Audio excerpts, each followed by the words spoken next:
Aujourd'hui, il y a beaucoup de frères, il y a beaucoup de sœurs qui ne comprennent pas pourquoi ils vont à l'église. Il y a beaucoup des hommes de Dieu qui ne comprennent pas ce quoi l'église a besoin aujourd'hui. Le croyant a besoin de quelle nourriture aujourd'hui? Qu'est-ce qui se passe sur la terre exactement? Qu'est-ce que nous attendons en tant que croyants? Quel est l'avènement que nous attendons en tant que croyants? Alléluia. Vous avez remarqué que lorsqu'on a pris toutes ces vierges-là, on les a remis entre les mains des eunuques. Alléluia. On les a remis entre les mains des eunuques. Et vous allez voir, les eunuques, ce sont des gens qui sont consacrés, qui ne se marient pas.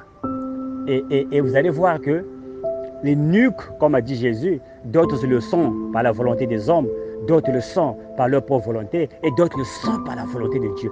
Et c'est quoi un eunuque ici? Parce que ce sont des eunuques qui connaissaient le goût du roi.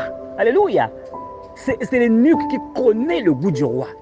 Et comment elle doit être, cette vierge-là? Comment elle doit s'habiller? Quels sont les bijoux qu'elle doit mettre? Quel est le parfum? C'est l'eunuque qui connaît le goût du roi. Alléluia. Et aujourd'hui, le rôle de l'Éphésiens 4, ce qu'on appelle aujourd'hui les Éphésiens 4, ce sont les 5 ministères. Et vous allez voir, si vous lisez à partir du verset 11 jusqu'en bas, vous allez voir le rôle qu'ils doivent jouer. Ce sont des eunuques. Ils connaissent le goût du roi. Ils savent ce que le roi aime. Et nous savons qui est le roi. Parce que de cette histoire, nous avons le roi Assyrus.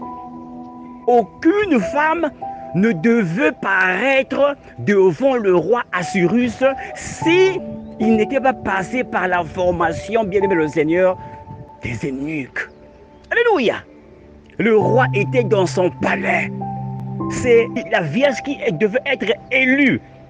Après avoir suivi tous les conseils des eunuques, elle devait avancer vers le roi. Elle devait aller à la rencontre du roi. Mais elle devait d'abord passer par la formation des eunuques. C'est ce qu'aujourd'hui nous voulons dire aux enfants de Dieu, à ceux qui prêchent la parole de Dieu. Tu ne prêches pas les enfants de Dieu afin que les enfants de Dieu puissent s'enrichir. C'est bien être riche, c'est bien avoir des voitures. Tu peux avoir une voiture aujourd'hui, demain elle va tomber en panne. Tu peux avoir une maison aujourd'hui, demain elle va faner. Tu peux avoir des habits aujourd'hui, demain ils vont moisir, bien le Seigneur. Mais aujourd'hui, les eunuques sont là. C'est pour préparer les vierges à aller à la rencontre du roi. Les eunuques sont là. C'est pour habiller. Et c'est quoi l'habit? L'habit, c'est la parole de Dieu. L'eunuque est là pour prendre l'eau de la parole, laver la vierge. Parce qu'en ce temps-là, on prenait le parfum, on les parfumait.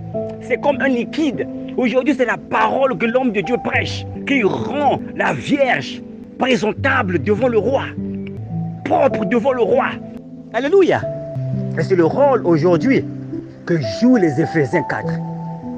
J'ai dit à un homme de Dieu ce soir, arrête avec l'évangile de la prospérité. Pourquoi c'est le seul message que tu prêches?